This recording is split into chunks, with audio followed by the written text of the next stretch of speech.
अस्सलाम वालेकुम। I hope you are doing great. आज अगेन हम स्टार्ट करते हैं अपनी सीरीज़ को, जो एचएम या एजुकेशन लेक्चरर के जो टेस्ट होने वाले हैं उसके लिए है। आज की वीडियो में हम बात करेंगे 10 national professional standards for teachers in Pakistan. तो कुछ 10 ऑलरेडी सेट स्टैंडर्ड्स हैं टीचर्स के लिए, और वो 10 स्टैंडर्ड्स कौन से हैं, उनमें कौन सी बातें आती हैं, आज हम वो देखेंगे। और बड़ी अहम वीडियो है। आपको ये स्टैंडर्ड्स पता होने चाहिए, बल्कि आपको सारे जो 10 स्टैंडर्ड्स हैं उनको आप जहन में रख दें तो अच्छा है। अब ये स्टैंडर्ड्स ऐसे हैं कि आप जब उनको उनका नाम पढ़ेंगे तो बहुत सी बातें आपको खुद समझ आ जाएंगी कि किसके बारे में बात हो रही है। ठीक है, तो स्टार्ट करते हैं जी। सबसे पहले जो प्रोफेशनल स्टैंडर्ड्स हैं, अ, इनके अंदर 3 पार्ट हैं। जो नंबर 1 पार्ट है उसको हम कहते हैं जी नॉलेज एंड अंडरस्टैंडिंग, यानी जिसको हम कंटेंट कहते हैं, यानी व्हाट टीचर्स नो, या टीचर को क्या पता होना चाहिए। जो कंटेंट मतलब जो पढ़ा रही है, जो टॉपिक है, जो जो सब्जेक्ट वो पढ़ा रही है। सेकंड है डिस्पोजिशन। अब डिस्पोजिशन जो लफ्ज़ है उसकी क्या माना है? उसकी माना है जी, जो किसी भी यानी अगर मैं इसको इंग्लिश में कहूँ कि वंस यूजुअल एटीट्यूड और मूड। ठीक है, या किस तरीके से पर्टिकुलर वे ऑफ थिंकिंग और एक्टिंग। ठीक है, और जो थर्ड है दैट इज़ द परफॉर्मेंस, यानी स्किल, यानी what teachers can do and should be able to do, यानी टीचर क्या कर सकती है और क्या करना चाहिए। ठीक है, तो ये 3 चीज़ें आपने ज़रूर ज़हन में रखनी है। The first one is knowledge and understanding. The second is disposition, means जो उस टीचर का बिहेवियर है, एटीट्यूड है, जो उसकी जो वैल्यूज़ हैं, वे ऑफ थिंकिंग है। और जो थर्ड है विच इज़ द परफॉर्मेंस। ठीक है, और ये स्टैंडर्ड्स आपको इसलिए जो है इंटरनेट पे आप गूगल पे जाकर लिखें national professional standards in of teachers in Pakistan PDF, तो आपके पास एक NACTE.org.pk। मैं कोशिश करूँगी कि उसके लिंक जो है वो डिस्क्रिप्शन में भी दे दूँ। आप उसको क्लिक करेंगे तो आपके पास वो सारे स्टैंडर्ड्स मतलब एक PDF फॉर्म आ जाएगा, और वहाँ से आप उनको देख सकते हैं। ठीक है, अच्छा, ये इस तरीके से बेसिकली उसमें PDF में इस तरीके से आएगा। सबसे पहला जो स्टैंडर्ड है, और इस तरीके से knowledge and understanding, disposition, performance. तो ज़ाहिर सी बात है मैं एक वीडियो में इतना सब कुछ कवर नहीं कर सकती कि मैं एक-एक चीज़ को बताऊँ, तो मैंने इसको थोड़ा-सा समराइज़ किया हुआ है हर स्टैंडर्ड को। तो मैं बस आपको बेसिक चीज़ें उसकी बताने की कोशिश करूँगी, ठीक है? तो सबसे पहले जी आ जाते हैं सब्जेक्ट मैटर एंड नॉलेज। और इसमें जो ये मैंने बेसिकली जो 5 लाइनें लिखी हैं, इसमें तीनों चीज़ें आपकी कवर हो जाएँगी, जिसमें नॉलेज अंडरस्टैंडिंग है, डिस्पोज़िशन है एंड परफॉर्मेंस एंड स्किल्स हैं। ठीक है? तो स्टार्ट करते हैं जी। सबसे पहला है subject matter knowledge. Teacher have a deep understanding of the subject matter they teach, यानी इस स्टैंडर्ड के मुताबिक एक टीचर को अ, मतलब सिर्फ ये नहीं कि सरफेस लेवल की नॉलेज हो, डीप अंडरस्टैंडिंग हो। जो भी वो सब्जेक्ट पढ़ा रही है उसके पास उसकी डीप अंडरस्टैंडिंग हो। ठीक है, this includes knowing the content. अब इसमें कौन कौन सी चीज़ें हैं, उसको कंटेंट पता हो, ठीक है, कॉन्सेप्ट पता हो, and skills of the subject area, as well as being able to explain these concepts to students in a clear and understandable way. Teachers should also be aware of current research and development in their field. अब देखें, इसमें 3 चीज़ें बड़ी अहम आई हैं। सबसे पहला content की बात हो रही है कि उसको पता होना चाहिए टीचर को कि फोर्स क्या है। ठीक है, और सिर्फ उसको ये नहीं पता होना चाहिए कि फोर्स क्या है, बल्कि उसको ये पता होना चाहिए कि इससे रिलेटेड जो इंटरलिंक टॉपिक हैं उनके बारे में उसके पास एक प्रॉपर अंडरस्टैंडिंग हो, ठीक है, कॉन्सेप्ट हो, टीचर के पास स्किल हो कि एक फोर्स टॉपिक को कैसे पढ़ाया जा सकता है, उसको कैसे पढ़ाना चाहिए, कैसे पढ़ाया जाए, ठीक है, कैसे एक्सप्लेन किए जाए इन टॉपिक्स को। उसके अलावा टीचर अवेयर हो current research and development in their field. अगर एक टीचर फिजिक्स की टीचर है तो वो जो पढ़ाए, ना सिर्फ वो एक जो बुक में कंटेंट दिया हुआ है उसको देखे, बल्कि अपडेट नॉलेज दे बच्चों को कि आजकल क्या हो रहा है, ठीक है। आई होप मैंने एक पूरी कोशिश की है कि इसको जितना हो सके आपको समराइज कर सकूं, ठीक है जी। तो नंबर 2 पे आ जाते हैं, which is human growth and development, ठीक है। अब teacher understand how children learn and develop at different stages of their lives. This include knowing about physical, cognitive, social, and emotional development. Teachers should be able to use this knowledge to create instructional strategies that are appropriate for the age and developmental level of their students. बड़ी अहम बातें हुई इसमें जी। Again teacher को ये understanding हो कि बच्चे कैसे सीखते हैं, ठीक है, कैसे ज़िंदगी के जो डिफरेंट स्टेजेस होती हैं उसमें वो बच्चा कैसे सीख रहा होता है। अब फॉर एग्जांपल मैं बहुत सिंपल एग्जांपल दूंगी। एक बच्चा है 1 क्लास का, 2 क्लास का। अब आप उसको इतना हैवी टॉपिक इमेजिनेशन के बेसिस पे पढ़ाएं तो वो उस बच्चे के सर से गुजरेगा। अब एक टीचर को अगर ये अंडरस्टैंडिंग है कि ये जो बच्चा है ये छोटा है, इस ये जो कॉन्सेप्ट है इसको मैं एज इमेजिनेशन के थ्रू नहीं, ये बच्चा नहीं सीख पाएगा। अगर टीचर को अंडरस्टैंडिंग है तो कभी भी वो ये ऐसा टॉपिक इमेजिनेशन के थ्रू नहीं, बल्कि वो वो चीज़ सामने रखेगी,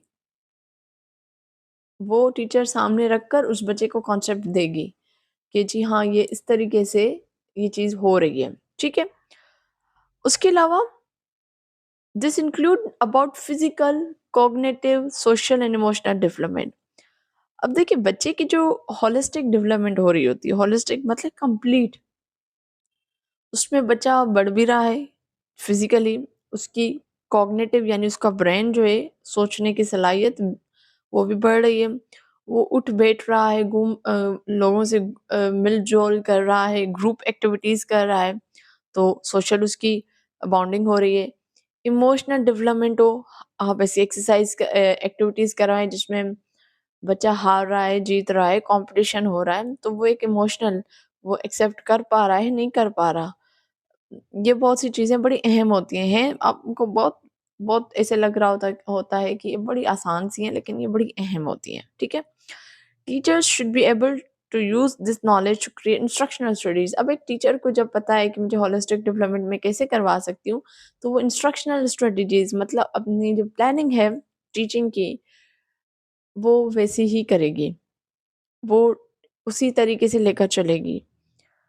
अगर एक टीचर को ये अंडरस्टैंडिंग है कि ये बच्चा इस लेवल पे इमेजिनेशन के थ्रू नहीं पढ़ सकता, तो वो कभी भी इस तरीके से लेसन प्लान नहीं बनाएगी जिसमें इमेजिनेशन हो, बल्कि वो हैंड्स ऑन एक्टिविटी की तरफ लेकर आएगी टीचर, ठीक है, ताकि जो बच्चा है वो सही अंडरस्टैंड कर पाए, ठीक है। और उनके एज के हिसाब से, अप्रोप्रिएट एज के हिसाब से उस वो लेसन प्लान बनाएगी और and development level of their student, ठीक है। अब आ जाते हैं जी नंबर 3 पे, which is knowledge of Islamic values.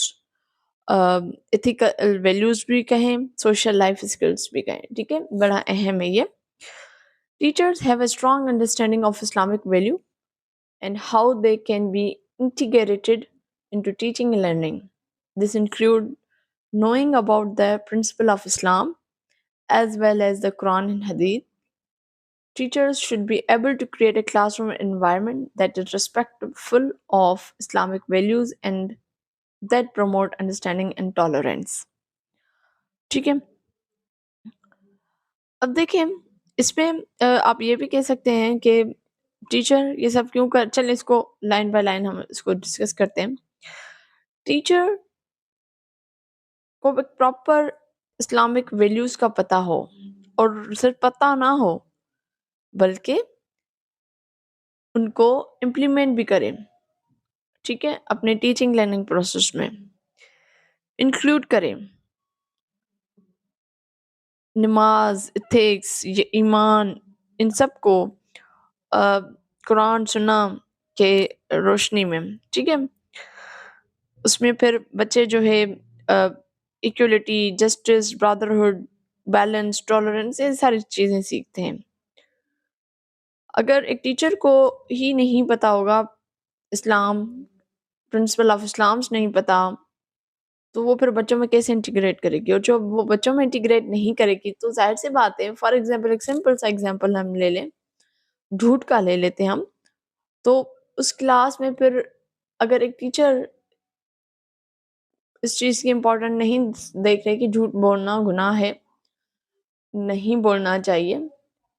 अगर टीचर ही इस चीज़ की अहमियत नहीं रखेगी तो फिर बच्चे भी नहीं रखेंगे। जब बच्चे नहीं रखेंगे तो फिर उस क्लासरूम का एनवायरनमेंट कभी भी इस तरीके से नहीं होगा कि वो नेशनल एंड ग्लोबल पीस रख पाए। उनके अंदर यूनिटी हो, उनकी सोशल एडजस्टमेंट हो, कभी भी नहीं होगा। ठीक है? अब उसी के साथ-साथ टीचर्स को चाहिए कि वो टीचर इस तरीके से हो कि वो ही और she must be able to create a classroom environment जो इस रिस्पेक्टफुल वे में हो। यानी अगर एक सांवला है, एक का रंग गोरा है, तो उनमें किसी किस्म की डिफरेंसेस ना होने चाहिए। बर्दाश्त आनी चाहिए। एक दूसरे के आंसर्स को एक्सेप्ट करें, एक दूसरे को की प्रेजेंस को एक्सेप्ट करें, ठीक है?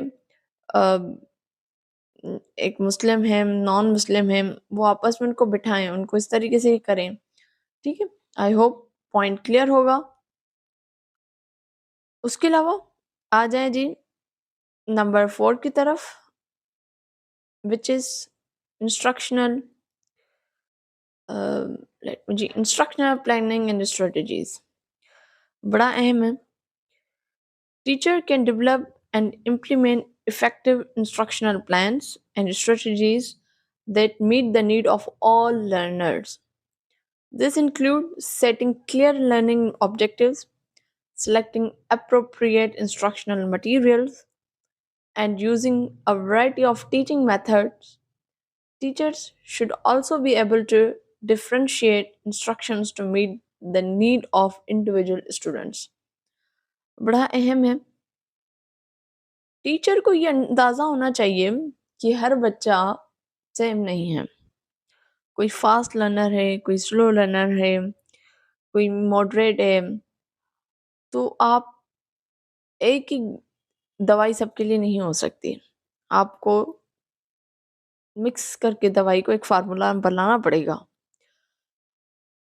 टीचर इस तरीके से हो कि वो बना पाए, ना सिर्फ़ बना पाए लेकिन इम्प्लीमेंट भी कर पाए जो वो टीचिंग लर्निंग प्रोसेस के लिए जो प्लानिंग कर रही है, जो टीचिंग के लिए प्लानिंग कर रही है, जो जिसको हम लेसन प्लान कहें, यूनिट प्लान कहें, ईयरली प्लान कहें, जो भी आप उसको नाम दें, वो हर एक क्लास में मौजूद बच्चे की जो नीड है उसको अ, उसके साथ उसको उसको मतलब कवर कर पाए। अब फॉर एग्ज़ाम्पल एक मैं सिंपल से एग्ज़ाम्पल दे रही हूँ। आप बच्चे को सेंटेंसेस अ, सिखा रहे हैं। लेकिन उस बच्चे को एबीसी ही नहीं पता। अब ये एक ही क्लास में बच्चे बैठे हुए हैं, क्लास 3 की मैं फॉर एग्ज़ाम्पल बात कर रही हूँ। तो क्लास 3 के बच्चे को सपोज़ टू बी कि ये बच्चा उसको एबीसी पता होगा, लेकिन अ, उसको नहीं पता।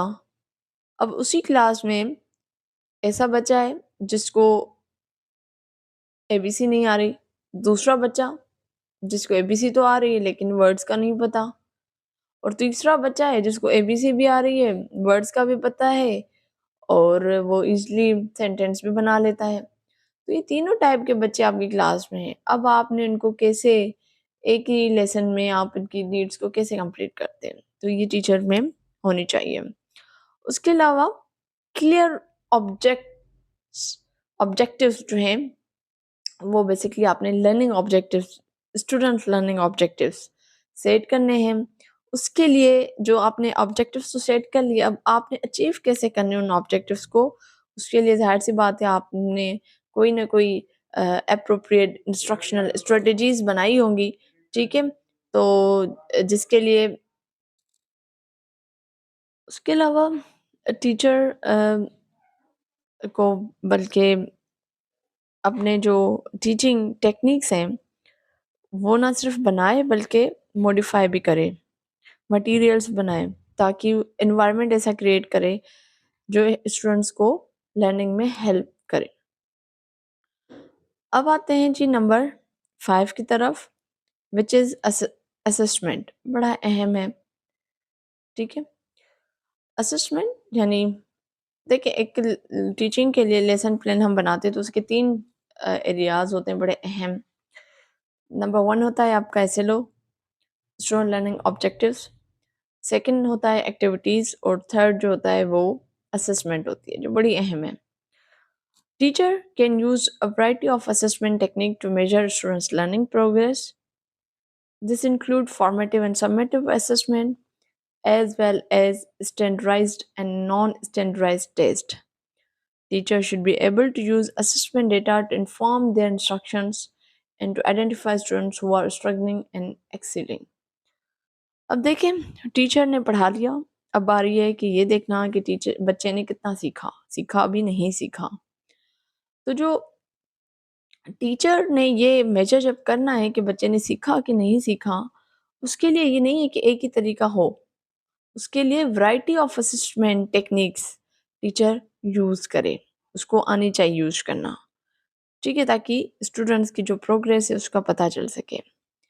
अब इसमें फॉर्मेटिव असेसमेंट भी हो सकती है और समेटिव भी हो सकती है, यानी आपने ग्रेड्स वगैरह दिया, मार्क्स दिया, ठीक है? उसके अलावा फिर आप उसके साथ-साथ स्टैंडर्डाइज़्ड होती है, कुछ नॉन स्टैंडर्डाइज़्ड होती हैं, जैसे कोई मैंने सेट का एग्ज़ाम दे दिया, तो वो स्टैंडर्डाइज़्ड हो गए, ठीक है जी? तो ये बड़े अहम हैं और असेसमेंट की जो डेटा होती है वो बल्कि टीचर जो है वो बल्कि उसको शुड बी अ, उसको यूज़ करे असेसमेंट के डेटा को, ये अपने आप को इन्फॉर्म करें, अपनी टीचिंग जो उसने लर्निंग की प्लानिंग की थी, इंस्ट्रक्शंस जो भी उसने किए थे अ, और फिर वो आइडेंटिफाई करे कि आइदर उसका लेसन प्लान सही रहा, नहीं रहा, कौन से बच्चे स्ट्रगल कर रहे हैं, कौन से बच्चे आगे बढ़ रहे हैं। तो असेसमेंट से ये सारा वो जो है टीचर इससे फ़ायदा ले।